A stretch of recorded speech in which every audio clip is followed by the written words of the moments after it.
प्रकाश राजभर की लड़ाई होने जा रही है। वो कहने की नहीं, महाराजा सुहेलदेव जी राजभर नहीं थे। ओम प्रकाश राजभर कहता है उठा के पढ़ो गजेटियर, उठा के पढ़ो आइए करी, उसको समझाओ जो तुम्हारा गुलाम हो, जो तुम्हारा अंतर्गत हो। ये महाराजा सुहेलदेव राजा की औलाद और हर जाति में पैदा राजभर जाति के महापुरुष है। इनको बांटने का काम मत करो, मत करो। अगर करोगे तो नेस्ते नाबूद कर दूंगा, नोट कर लेना। अगर तुझे सत्ता में पहुंचाया हूं तो ओम प्रकाश राजभर तुझे सत्ता से भी बेदखल करके दिखाऊंगा, देखनी चाहिए। इनको बड़ा समझ, अरे हिम्मत हो तो उठाओ इतिहास काल का, अहिल्याबाई होलकर का। हिम्मत हो तो महाराजी साहब का इतिहास उठाओ, हिम्मत हो महर्षि कश्यप का इतिहास उठाओ, हिम्मत हो तो गौतम बुद्ध का इतिहास पढ़ाओ, हिम्मत हो तो महात्मा बुद्ध, महात्मा ज्योतिबा फूले, सावित्रीबाई फूले, उनका इतिहास पढ़ाओ, छत्रपति साहू जी का इतिहास पढ़ाओ, महाराजा सुहेलदेव जी का इतिहास पढ़ाओ। पढ़ाते का हो? आए हुए लोगों कान खोल के सुनो, महाराजा सुहेलदेव जी देश के लिए लड़ा, राष्ट्र के लिए लड़ा। इनका इतिहास देश के इतिहासकारों ने नहीं लिखा। क्या लिखा? ये मेहरारू के पीछे लड़ल बा, ओकर तो इतिहास लिखल बा। हम आपसे पूछना चाहते हैं, बताओ राम रावण की लड़ाई किसके लिए हुई थी? जोर से बोलो। राम रावण की लड़ाई किसके लिए हुई? कान से बोलो, किसके लिए हुई? सीता के लिए। रामायण लिख दिया। राम रावण की लड़ाई सीता के लिए, ये रामायण लिख दिया। महाभारत, महाभारत किसके लिए हुआ? द्रौपदी के लिए महाभारत हुआ, औरत को लेकर। आल्हा उदल इंदल की लड़ाई किसके लिए हुई? औरत के लिए, रुकवा बेलवा चनवा के लिए। इनका इतिहास बा। लेकिन महाराजा सुहेलदेव जी जो देश की एकता अखंडता के लिए लड़ा, अपनी राष्ट्र की सुरक्षा के लिए लड़ा, इनका इतिहास नहीं। और इतिहास सत्ता में बैठ करके हमारे वोट के बल पर अगर मर्द हो तो महाराजा सुहेलदेव को 16 तारीख को राजभर घोषित करने का काम करना, वरना नाम लेना बंद करो। आते हो हमको पढ़ाते हैं, दूनी 4 पढ़ाओ, पढ़ूंगा। लेकिन जब 16 दूनी 8 पढ़ाओगे तो ओम प्रकाश राजभर तुझे पढ़ाएगा 16 दूनी 32। और ड्रामा कर लिया। हम महाराजा सुहेलदेव जी की विचार को लागू करना चाहते हैं। क्या करना चाहते हैं? महाराजा सुहेलदेव जी के शासन में समता थी, समानता थी, उसी को लागू करना चाहता हूं। आए हुए लोगों, आपके बीच में हमारे भाई रामसागर बिंद जी हैं। जोरदार ताली बजा के इनका स्वागत करिए। उत्तर प्रदेश में 1700 थाने हैं। उत्तर प्रदेश में 1700 थाने हैं। 18% आबादी बिंद, निषाद, केवट, मल्ला, माघी, मझवार, कश्यप की है। 1700 थाने हैं। हम बलिया से शुरू करें। बलिया में नाई का, गोड़ का, पाल का, प्रजापति का, चौहान का, बिंद का, केवट का, मल्लाह का, राजभर का बेटा दरोगा है का? बोलो, दरोगा है? नहीं। हम जिस धरती पे खड़ा है सबसे ज्यादा यहाँ निषाद, बिंद, केवट, मल्लाह रहता है। एक भी दरोगा तेरे विधानसभा में नहीं कि है। कहां लड़ते हो लड़ाई? इसी बात को रामसागर बिंद हमसे मिले। उन्होंने कहा, नेताजी आप अगर अपने समाज की लड़ाई लड़ते हो तो हम भी अपने समाज की लड़ाई लड़ने के लिए, अपने बेटा बेटी को सिपाही, दरोगा, बाबू, चपरासी बनाने के लिए हम भी तेरे साथ खड़ा होना चाहते हैं। आप बताओ, रामसागर बिंद ने गलत किया? सही किया कि गलत किया? सही किया। अब आगे देखो, हम अकेले, रामसागर बिंद अकेले, बाबू सिंह कुशवाहा अकेले, प्रेमचंद प्रजापति अकेले, बाबू रामपाल अकेले, रामकरण कश्यप अकेले, अनिल चौहान अकेले, सब लोग अकेले अकेले लड़ाई लड़ रहे थे। किसी को सफलता नहीं मिल रही थी।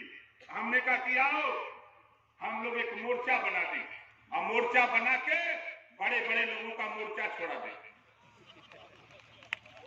आप देखो क्यों कह रहा हूं, जब हम 9 लोग इकट्ठा हुए तो सबसे ज्यादा पीड़ा किसको हो रही है? बीजेपी को। बीजेपी माने भारतीय झूठ पार्टी, ये जान जाओ, बीजेपी माने भारतीय झूठ पार्टी। ये लोग का मन कि ओम प्रकाश राजभर अब नमाज पढ़ा जाती है, कौन नमाज पढ़ा जाती है। अरे कहने वाले लोगों, जब तुम अपने बहन से समझौता कश्मीर में कैला है, महबूबा मुफ्ती से कश्मीर में समझौता करके ये सरकार बनाते हैं, तब नमाज नहीं पढ़ते हैं। 2 दमाद दिल्ली में, शहनवाज हुसैन, मुख्तार अब्बास नदवी, दोनों की शादी हिंदू की बेटी से। 2 दमाद अपने पास रखे हो, रोटी बेटी का संबंध किए हो मुसलमान से, और हमको कह रहे हो कि नमाज पढ़ने जा रहे हैं। घबराओ नहीं, ऐसा नमाज पढ़ाऊंगा, ऐसा नमाज पढ़ाऊंगा कि लखनऊ से कुर्सी से 22 में तुझे वहां पहुंचाऊंगा जहां भीख मांगने की ट्रेनिंग दी जाती है। ये लोग सोचत रहना कि हम लोग देखे चाहो के गुलाम बना ले। अरे ये ओम प्रकाश राजभर महाराजा सुहेलदेव जी का वंशज है, दुनिया डर सकती है। बाबा साहब डॉक्टर अम्बेडकर जी के बाद जो मंत्रिमंडल से इस्तीफा दे दे, है किसी के पास दम? मैंने क्यों इस्तीफा दिया? जो आपसे वादा किए उसी को पूरा नहीं किया, हमने छोड़ दिया। हम चाहते हैं देखो भाई, हम 9 लोग मिलकर के असदुद्दीन ओवैसी, बाबू सिंह कुशवाहा, राम सागर बिन, प्रेमचंद प्रजापति, बाबू रामपाल, रामकरण कश्यप, अनिल चौहान, किशोरा पटेल, हम 9 लोग ही चाह पाए ये प्रदेश में स्नातकोत्तर तक हर जाति के गरीब के बेटा बेटी को कापी, किताब, फीस, दवाई, भोजन, वजीफा, कपड़ा फ्री में, समान शिक्षा, जवन पढ़ाई सरकारी स्कूल में बा वही पढ़ाई प्राइवेट स्कूल में लागू करल चाहते। बोला ठीक रही कि ना ठीक रही? बिना पैसा में के चाहतो कि हमारे का लड़का लड़की पढ़े, चाहत हुआ ना? ये कानून बनावल चाहते, ये कानून बनी तब जब आप लोग चाहबा तब। बाबा साहब डॉक्टर अम्बेडकर जी ने आपको पावर दिया, वो पावर क्या है? वोट का। देखो ये पावर है आपका वोट का। इस नाते आप कहते हो कि थाने पर सिपाही जी, दरोगा जी हमारी बात नहीं सुनते, कहते हो ना? अब देखो, सिपाही से बड़ा दरोगा, दरोगा से बड़ा सीओ, सीओ से बड़ा एसपीआरए, एसपीआरए से बड़ा एसपी, एसपी से बड़ा डीआईजी, डीआईजी से बड़ा आईजी, आईजी से बड़ा डीजीपी, और डीजीपी से जो बड़ा होता है वो मुख्यमंत्री होता है, और मुख्यमंत्री तेरे वोट से बनता है। पावर तेरे पास। रेवन्यू में चलो, लेखपाल, लेखपाल से बड़ा कानूनगो, कानूनगो से बड़ा तहसीलदार, तहसीलदार से बड़ा एसडीएम, एसडीएम से बड़ा डीएम, डीएम से बड़ा कमिश्नर, कमिश्नर से बड़ा प्रमुख सचिव, और प्रमुख सचिव से भी बड़ा मुख्यमंत्री होता है जो तेरे वोट से बनता है, जो तेरे वोट से बनता है। आप चाहो तो कानून स्नातकोत्तर तक मुफ्त, अनिवार्य और समान शिक्षा उत्तर प्रदेश में लागू कराना चाहते हो तो 2022 में खड़ा हो जाओ, 22 में सरकार बनाकर कानून बनवा दूंगा उत्तर प्रदेश में, बिना पैसा में पढ़ाई। और एक कानून बनवाऊंगा भाई, बलिया के लोगों, हम आपके बच्चा बेटा बेटी को कापी, किताब, फीस, दवाई, भोजन, वजीफा, कपड़ा सब देंगे।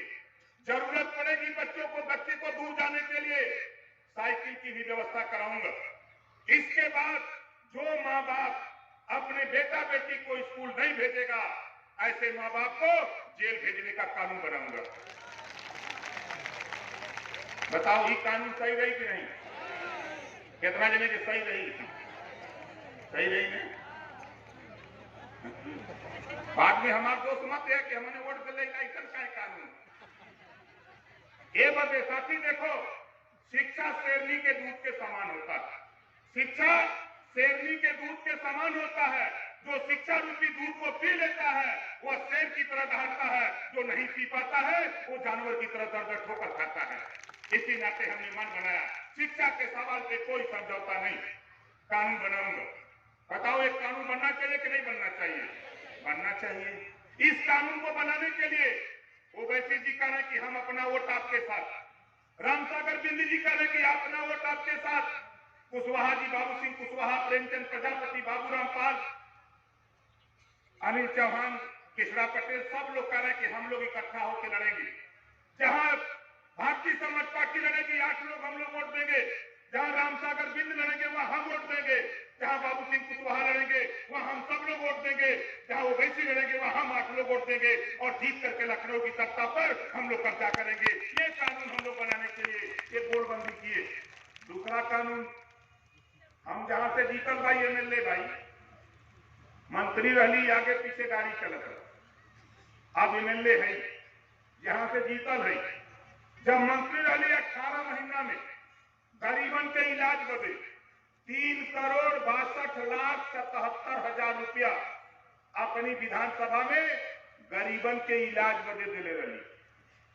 3,62,77,000 मात्र 18 महीना में। ये हम ना कहते, मुख्यमंत्री योगी आदित्यनाथ जी को विधानसभा के अंदर कहना पड़ा कि 403 विधायकों में एकलौता ओम प्रकाश राजभर विधायक है जिन्होंने 3,62,77,000 रुपया इलाज के लिए गरीबों को दिलाया। अब आप लोग बताओ, बांसडी का हुआ ना, यहाँ बांसडी का लोग आलुआ की बनारस से आया है? कितना लोग बांसडी का हुआ हाथ उठावा? मतलब ये विधानसभा का हाथ उठावा ऊपर हमारे के नहीं, यहाँ का हुआ ना, हाथ नीचे करा कोनो बात नहीं। 1 रुपया देहलन, बोला कोई के दवाई बदे रुपया देहलन, तब फिर ये काहे बदे वोटवा दे रहे, काहे बदे वोट देते हो? जो तुम्हारे गरीब बीमारी में मुसीबत में साथ न दे, ऐसे नेता को धक्का मार के घर से बाहर निकाल देना चाहिए कि तेरी जरूरत नहीं, जाओ, घबराओ नहीं, दवाई मैं बना रहा। दवाई तो बनावत लगी जहर हो,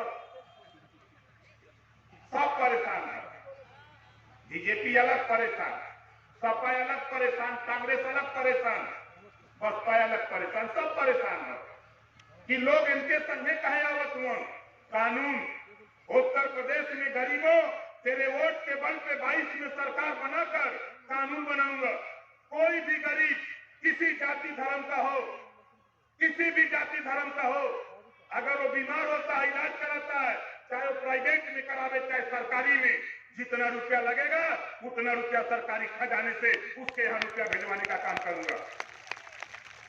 बताओ ये कानून बनना चाहिए कि नहीं? कितने लोग चाहते हो कि कानून बनना चाहिए? बनना चाहिए। अब तीसरा कानून देखो, जिस दिन आपके वोट के बल पे सरकार बनी, मोदी जी बेचारे बहुत ईमानदार नेता, दुनिया में ईमानदारी का अगर मिसाल दी आई तो मोदी से बड़ा ईमानदार कोई ना बा। लेकिन दुनिया में सबसे झूठा नेता अगर कोई हो तो वो नेता का भी नाम नरेंद्र मोदी जी। दुनिया में अगर झूठ बोलने वाला कोई नेता हो तो वो नेता का नाम है नरेंद्र मोदी। गूगल पर अपने चल जा, मोबाइल पे गूगल पे चल जा और उसे पूछा कि दुनिया का झूठा नेता कौन, तो कहता नरेंद्र मोदी। अब जाएगा एक एक आदमी, गुजरात का एक आदमी 1500 करोड़ रुपया लेके भागल, तू लोग का रुपया लेके भागल, हमारे लेके भागल। एक आदमी 1000 करोड़, कोई 800, कोई 500 करोड़ लेके भागल। ऐसा 50 गुजराती 6,68,000 करोड़ रुपया लेके भागलन। अब मोदी जी माफ कर देना, मोदी जी माफ कर दिया। आपको पता नहीं, मोदी जी ने कर्जा माफ कर दिया। तो हमने सोचा कि यूपी के लोग वोट दिए, बिहार के दिया, बंगाल का दिया, दिल्ली के दिए, कर्जा माफ होता गुजरात का। आई यूपी के लोगों, अपना वोट इकट्ठा करो गरीबों, 22 में सरकार बनाओ और सरकार बनाकर महाराजा सुहेलदेव जी का सपना साकार करने के लिए तेरा घरेलू बिजली का बिल जिस दिन मुख्यमंत्री शपथ लेगा 5 साल तेरा बिल माफ कर दूंगा, घरेलू बिजली का बिल। बताओ माफ होना चाहिए कि नहीं होना चाहिए? कितने लोग कराना चाहते हो? एमन लाभ अमीरन का भी गरीबन का, गरीबन का। तो गरीबन के वोट से सरकार बनी, तब वही लागू हुई। तीसरका का चौथा कानून मोदी जी कर्जा माफ करत हुन गुजराती कर, हमहू चाहत है। मेरे पास विभाग का पिछड़ा वर्ग कल्याण विभाग, उसकी एक शाखा थी वित्त निगम। वित्त निगम में 251 करोड़ कर्जा था, लोन दिया गया था, वो कर्जा था, नहीं लोग भर पा रहे थे। मैं दिल्ली थावरचंद गहलोत से मिलकर के माफ करा दिया। मैंने फाइल चलाया कि लाखों नौजवानों को लोन दूंगा रोजगार करने के लिए, तब तक इस्तीफा देके चला आया। मैं चाहता हूं एक कानून बनाना, सरकार बना लो और कानून उत्तर प्रदेश में बना दिया जाए कि बिना गारंटर का लोन हम देंगे। खाली आपका राशन कार्ड या आवास, ये आधार कार्ड या निर्वाचन कार्ड तेरे पास है तो बैंक से तुझे परचून की दुकान, कपड़े की दुकान, रेडीमेड की दुकान, ट्रैक्टर चलाने के लिए, खरीदने के लिए, पिकअप मैजिक चलाने के लिए, टेम्पू चलाने के लिए, जितना चाहो 10 लाख, 20 लाख, 25 लाख, 50 लाख लोन ले लो, कोई दिक्कत नहीं। सरकार तेरी होगी, लोन हम दिलाएंगे। सरकार में हम रहेंगे, लोन दिलाएंगे। लोन ले लेना, सरकार बना लो। 4 साल लगातार एक भी रुपया मत जमा करना। 4 साल लगातार नोटिस आवे आने देना, एक भी रुपया मत जमा करना। चौथे साल कैबिनेट से कानून बना दूंगा कि जिन लोगों ने एक भी रुपया नहीं जमा किया, ये सब के सब डिफाल्टर हैं, इनका कर्जा माफ कर दिया जाता है। आप बताओ कितना जने कर्जा माफ कराओ क्या अथवा लोन लेके? मन तो सबकर करता, लेकिन ये कानून बनी तब जब सरकार बनी तब न। ये बदे अगला सुना हमार का बात हिया हमने के सपा, बसपा, भाजपा, कांग्रेस, ये चारों पार्टी के लोग आरक्षण पर समझावत हुए। आरक्षण पर हमने के समझावलन। अरे समझाने वाले लोगों, समाजवादी पार्टी, भाजपा, कांग्रेस, बसपा के लोगों तेरी सरकार रही है और बीजेपी के लोगों तेरी सरकार चल रही है। घबराओ नहीं, तूने जो किया है अब वो ओम प्रकाश राजभर तेरा डंडा तेरे सर पे चलाने का काम शुरू करने जा रहा है। इन्होंने किया क्या जान जाओ। गरीबों, सामान्य वर्ग में इन्होंने गरीबी रेखा तय किया।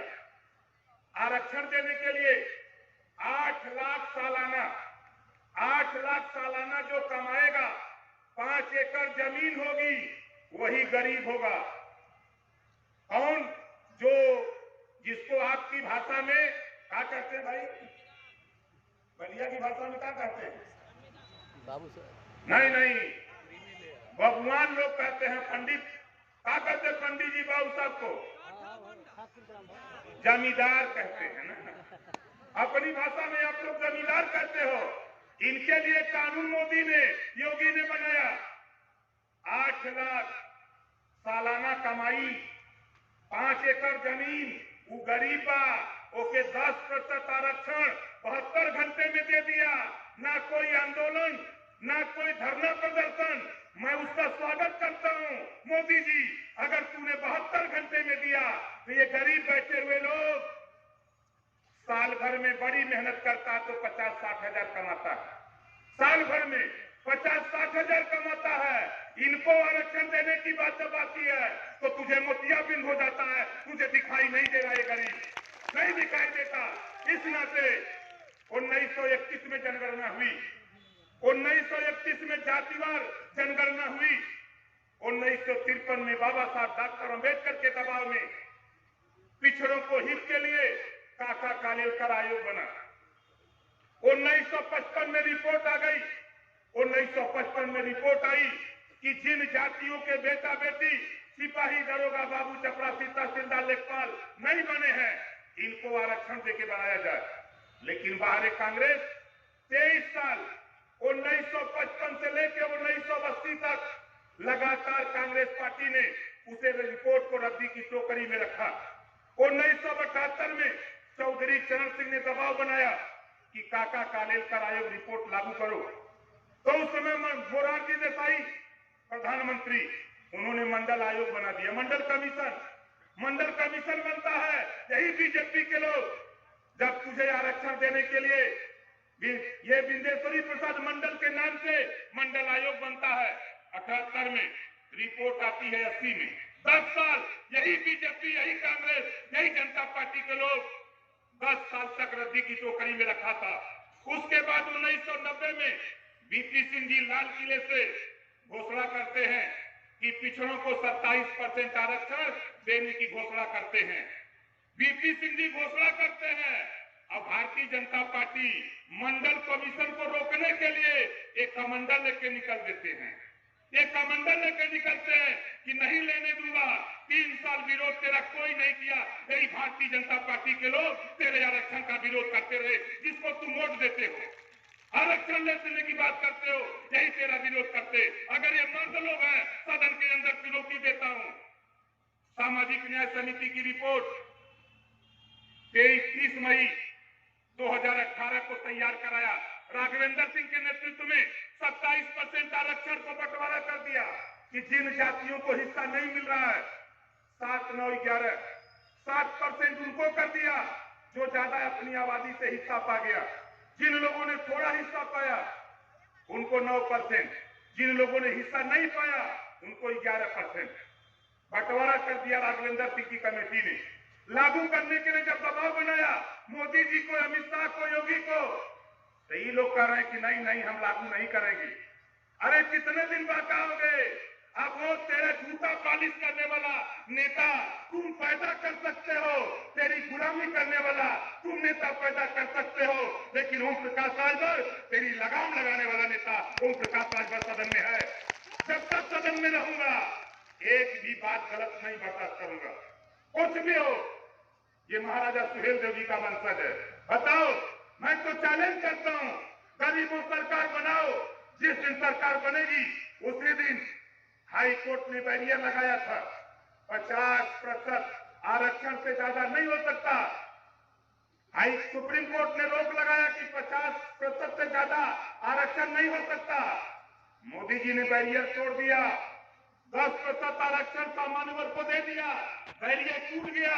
अरे पिछड़े समाज के लोगों, भूल जाओ अखिलेश, मायावती, मुलायम को ये तेरा वोट लेकर के सियासत करना चाहते हैं। अगर दम है तो 52% आरक्षण के लिए इनको भी सड़क पर आना चाहिए, जिस तरह किसान सड़क पर आया हुआ है। लेकिन ये बैठे हुए दूंगे बड़े लंगड़े लोग नेता, ट्विटर का नेता ट्वीट करते हैं। मैं इन लोगों से कहता हूं, हिस्सेदारी लेना हो तो सड़क पर आओ। ये मूक दर्शक बन के तमाशा देख रहे हैं। 22 में सरकार बनाओ गरीबों। मैं दावा करता हूं तेरा 27% आरक्षण बढ़ा करके उत्तर प्रदेश में 52% करके दिखाऊंगा, तब मानना कि ओम प्रकाश राजभर क्या कहता है। ये लोग हम लोगों को समझा रहे। इसी बात को लेकर मैं आपसे पूछना चाहता हूं, आप बताओ, यहाँ जितने लोग आए हो, कुछ लोगों के पास तो जमीन होगी ना, खेत कुछ लोगों के पास है कि नहीं है? नहीं, कुछ लोगों के पास तो होगा। अब देखो मोदी जी क्या कह रहे हैं कि तेरे खेत में तुझे मजदूर बना के रखूंगा, तेरे खेत में तुझे मजदूर बना के रखूंगा।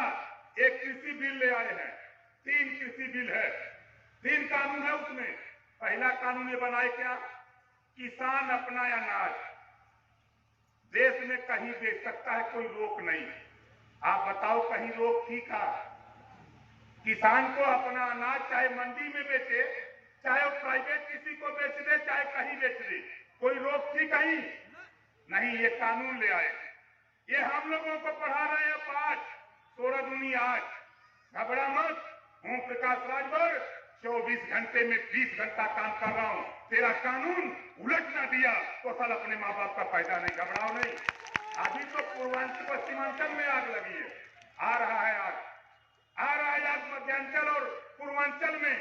जिस दिन आग यहां लगेगी वो दिन तुझे पता लगेगा। दूसरा कानून बनाए हैं। दूसरा कानून इनका क्या है कि आपकी जमीन ठेका पे जाएगी, एग्रीमेंट होगा, बड़े बड़े उद्योगपति आएंगे, 25 साल के लिए तेरी जमीन लेंगे और आपसे कहेंगे कि गेहूं बोना है, अच्छा पैदा होगा तो 3000 रुपया क्विंटल देंगे।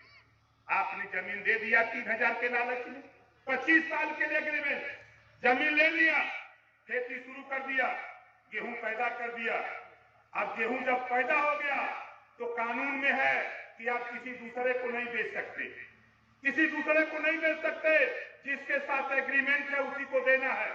अब वो क्या कहेगा, एक एमएम गेहूं पतला, अब 3,000 की जगह 1,200, अब कहां जाओगे, नहीं बेचोगे उसको, तो वो कहेगा कि घबराओ नहीं, जो तेरा पुलिस विभाग है उसमें से भी कुछ हिस्सा प्राइवेट को मोदी देने जा रहा है, तो जो प्राइवेट को जा रहा है वही डंडा लेके तेरे चूतर पर तक डंडा मारेगा, तब 1,200 में गेहूं उसको दे दोगे। ये कानून मोदी जी ने पास किया है। इसी का विरोध लाखों किसान दिल्ली में कर रहा है, शामली कर रहा, हरियाणा, भाजपा, सहारनपुर, मुजफ्फरनगर कर रहा है, चाहे मेरठ हो, चाहे मुरादाबाद हो, अलीगढ़ हो, उधर कर रहा है। तो तीसरा कानून क्या बना दिया, बाबा साहब डॉक्टर अम्बेडकर ने, पढ़े लिखे बाबा साहब थे, मोदी की तरह सर्टिफिकेट नहीं दिखाना पड़ा बाबा साहब को कि हमने ये पढ़ा है, उनको तो अपनी डिग्री आके प्रेस के सामने दिखाना पड़ता है। पढ़े लिखे बाबा साहब डॉक्टर अम्बेडकर ने लंदन से पढ़ा, जो डिग्री बाबा साहब के पास है आज किसी नेता के पास नहीं है, चाहे वो प्रधानमंत्री हो, चाहे गृह मंत्री हो, चाहे रक्षा मंत्री हो, वो डिग्री किसी के पास नहीं। और उस महापुरुष ने कानून बनाया कि 100 क्विंटल का लाइसेंस जिसको मिला वो 1 क्विंटल भी अनाज बेची नहीं रख सकता, अगर रखेगा तो उसके खिलाफ मुकदमा लिख के उसको जेल भेजने का प्रावधान बाबा साहब ने बनाया। मोदी जी ने क्या किया, छूट दे दिया, कानून में छूट दे दिया, अडानी अंबानी आओ, तुम जितना अनाज भंडारण करो, कोई रोक नहीं होगी, तुम मालिक हो, हम तुम्हारे चौकीदार हैं।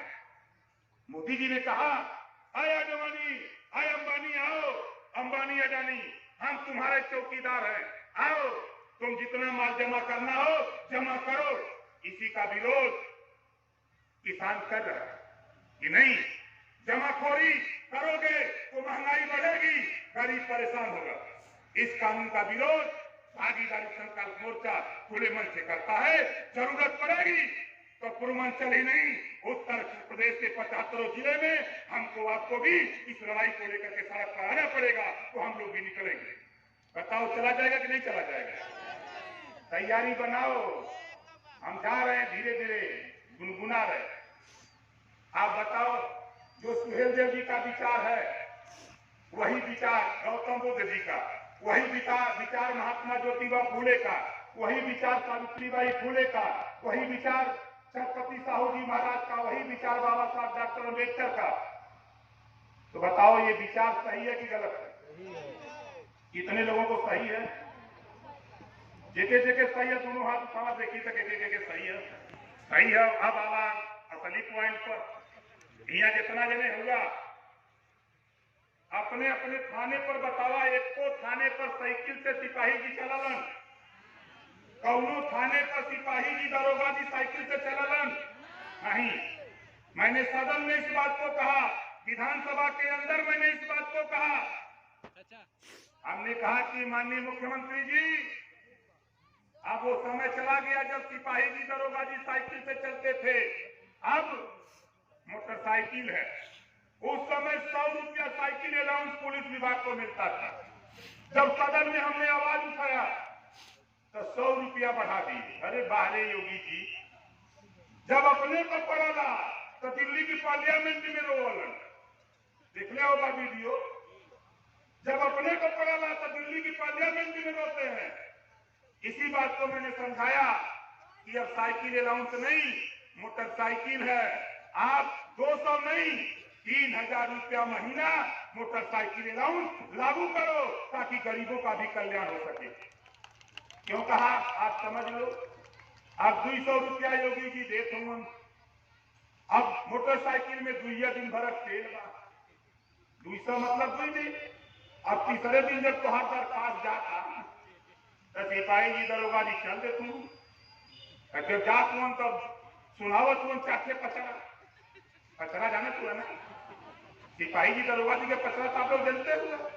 अब उसके बाद जब 4 डंडा लगा था, नहीं नहीं साहब छोड़ दे, टका तुम की आओ 2000 बोला हो तो कि ना हो तो कतो 2000 आओ तो 2000 दे दे तू तो छोड़ दे तू हम चाहते कि जो पिटाई जो पचरा तू लोग तो सुना जाता तो हम लोग उनका पिटाई या पचरा बंद होए के चाहिए।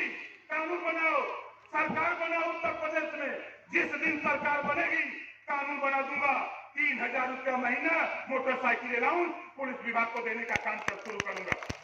तब पचरा हुई तब पचरा न और क्या करूंगा कि दरोगा जी, सिपाही जी, सीओ जी ये बेचारे ड्यूटी करिए 24 घंटा, 20 घंटा, 18 घंटा, 16 घंटा, तनख्वाह पहिए 8 घंटा का।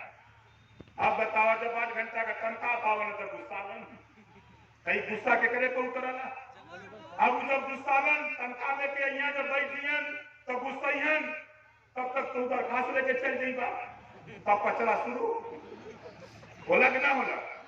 ई पचरा ई डंडा हम बंद करना चाहते हैं। जे तय घंटा ड्यूटी करी ओके तय घंटा का तनख्वाह देवे का कानून उत्तर प्रदेश में बनाकर तेरा दुख दूर करना चाहता हूं। साथ इस वजह से हम लोग लामबंदी कर रहे हैं। और क्या करूंगा जो बॉर्डर सीमा पर अब पता लगता है कि बलिया का हमारा सिपाही, बलिया का दरोगा मिलता कहां है? हाथरस में। हमसे मिलेगा सहारनपुर में, शामली में, मुजफ्फरनगर में, हमसे मिलता है अलीगढ़, हमसे मिलता है कन्नौज में, कासगंज में। वो कहता है कि नेताजी कुछ करो भाई, हम भी अपने परिवार में जाएं। जो ये सरकार बॉर्डर सीमा किया है हमने कहा घबराओ नहीं, 22 में सरकार बनाऊंगा, तेरा भी दुख दूर करके दिखाऊंगा, लेकिन सरकार तो बनने दो पहले भाई। तो बताओ ये कानून बन जाता हम आने का लाभ हो कि ना हो? कितना जने के समझ में आवत हो? समझ में आवत हो ना? देखा भाई हम आपसे कहा कि भाई राजू वर्मा जी इधर आइए जरा इनका जोर देखा। उधर पीछे का लोग धीरे धीरे बजाओ तो काम चल जाएगी। अब देखा एक नेता आपके बीच में ले आ रहा हूं, भाई अवधेश यादव जी इधर कहीं होंगे हमारे बहुत चहेते नेता भाई अवधेश जी। आ जाओ स्टेज चढ़ के, जब तक यहाँ नहीं जाते तब तक जोरदार ताली बजाइए अवधेश जी का भाई। अब आप सोच लीजिए अवधेश यादव जी हैं, हम इनको क्यों पसंद करते हैं?